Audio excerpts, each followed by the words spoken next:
আসসালামু আলাইকুম প্রিয় ফুটবল ফ্যান্স।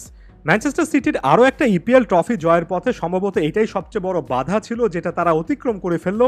এই ম্যাচটার আগে ম্যানচেস্টার সিটিকে কেন্দ্র করে অন্য একটা ভিডিওর কমেন্ট বক্সে একাধিক ব্যক্তি একেবারে যৌক্তিকভাবে এই টাইপের কমেন্ট করছিলেন যে টটেনহামের মাঠে ম্যান সিটির জন্য পয়েন্ট খোয়ানোটা একেবারে স্বাভাবিক একটা চিত্র এবং সেটা যদি আরও একবার রিপিটেড হয় তাহলে আর্সেনালের সুযোগ থাকবে। তবে ম্যান সিটির সেই ফারাটাও কিন্তু কাটিয়ে ফেললো টটেনহামের মাঠে 2-0 গোলের একটা জয় এবং এখানে প্রবল চাপের মুখে ম্যান সিটি যে ধরনের ফুটবল খেলেছে দিন শেষে ম্যানচেস্টার সিটির এই ধারাবাহিকতার জন্যই ইংলিশ ফুটবলের এই মুহূর্তে সেরা যে সিটিজেনরা সেটা নিয়ে আসলে আর কোনো ডাউট থাকার কথা নয়। ফার্স্ট হাফে দুই গোলকিপারকেও কিন্তু যথেষ্ট পরিমাণ পরিশ্রম করতে হয়েছে, এই জিনিসটা ভুলে যাবেন না যে সেকেন্ড হাফে এসে গোলকিপার এডারসনকে সাবস্টিটিউট হতে হয়েছে, এমনকি কেভিন ডি ব্রুইনাকেও কিন্তু পেপ গার্দিওলা সাব করতে বাধ্য হয়েছেন। পরবর্তী সময়ে এসে ম্যানচেস্টার সিটির ব্যাকআপ গোলকিপার যিনি কিনা এডারসনের অনুপস্থিতিতে পুরো সিজনে সত্যিকার অর্থে দারুণ খেলেছেন, সে ওর্তেগা একের পর এক গুরুত্বপূর্ণ সেভ করেছেন।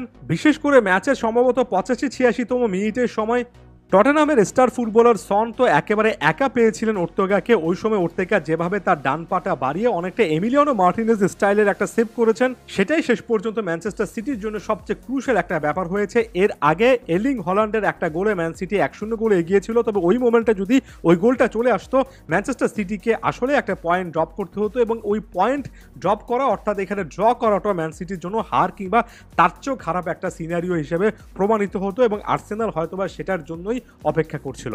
তার আগে 51তম মিনিটের সময় এর্লিং হল্যান্ডের গোলটার কথা বলবো। হল্যান্ডকে একটা ট্যাপ ইন করতে হয়েছে ওই মোমেন্টে, অর্থাৎ রাইট মোমেন্টে রাইট প্লেসে ছিলেন, এটার জন্য একটা সাধুবাদ পেতে পারেন। তবে কেভিন ডি ব্রুইনা তার মাস্টার ক্লাস দেখিয়েছেন, যেভাবে অ্যাসিস্ট করেছেন একেবারে এর্লিং হল্যান্ডের প্লেটে গোলটা সাজিয়ে দিয়েছেন। ওই গোলটার আগ মুহূর্ত পর্যন্ত ম্যানচেস্টার সিটি অনেকগুলো আক্রমণের সুযোগ পেল, সেভাবে আক্রমণগুলো দানা বাঁধছিল না এবং মনে হচ্ছিল যে ম্যানচেস্টার সিটি প্লেয়াররা হয়তোবা একটু বেশি প্রেশার নিয়ে ফেলছেন। গুরুত্বপূর্ণ মোমেন্টে আরও একবার কেভিন ডি ব্রুইনা সিটির জন্য পেপ গার্দিওলার জন্য পারফেক্ট লাইফলাইনটা নিয়ে আসলেন। নির্ধারিত সময় একেবারে শেষ মুহূর্তে এসে জেরেমি ডোকু ডিবক্সে ফাউলের শিকার হলে ম্যানচেস্টার সিটি পেনাল্টি নেওয়ার সুযোগ পায়।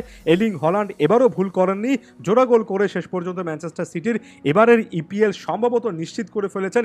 এখান থেকে ইপিএল এর সুবাসটা যে ম্যান সিটি প্লেয়াররা পাবেন একেবারে ক্লিয়ারলি এই জিনিসটা বোঝা যাচ্ছে। এর আগের দিন পেপ গার্দিওলা বলছিলেন যে টটেনহামের মাঠে এবার তাদেরকে জিততেই হবে, যে জিনিসটা আগে অনেকবারই করতে পারেননি, যেখানে এসে বারবার করে তিনি পয়েন্ট খুইয়েছেন। এবার এখানে যদি তিনি জিততে না পারেন তাহলে আসলেই চ্যাম্পিয়ন হওয়া ম্যানচেস্টার সিটির পক্ষে সম্ভব নয়। তিনি নিজে অনেকটা এসুরেই বলেছিলেন যে এই ম্যাচে যদি ম্যান সিটি জিততে না পারে তাহলে আর্সেনালই চ্যাম্পিয়ন হয়ে যাবে। সেই জায়গা থেকে একেবারে পারফেক্ট মোমেন্টে ম্যানচেস্টার সিটি প্লেয়ারদের এভাবে ফিরে আসা, এভাবে ভালো একটা পারফরমেন্স দেওয়া, এবং যে কথা সবসময় বলি যে কোনো একটা লিগের ক্ষেত্রে সবচেয়ে কঠিন ব্যাপার হচ্ছে ধারাবাহিকতা দেখানো। একটা লিগ যেখানে আপনি 38টার মতো ম্যাচ খেলবেন, 38টা ম্যাচে আপনার আপস অ্যান্ড ডাউনস থাকবে, অনেক সময় আনলাকি অনেকগুলো মোমেন্ট থাকবে, তবে সেগুলোকে উতরে একেবারে সবচেয়ে গুরুত্বপূর্ণ মোমেন্টে নিজের আসল ক্লাস দেখানোটাই বাকি দলগুলোর চেয়ে একটা দলকে আলাদা করে ফেলে, একটা দলকে চ্যাম্পিয়ন করে ফেলে।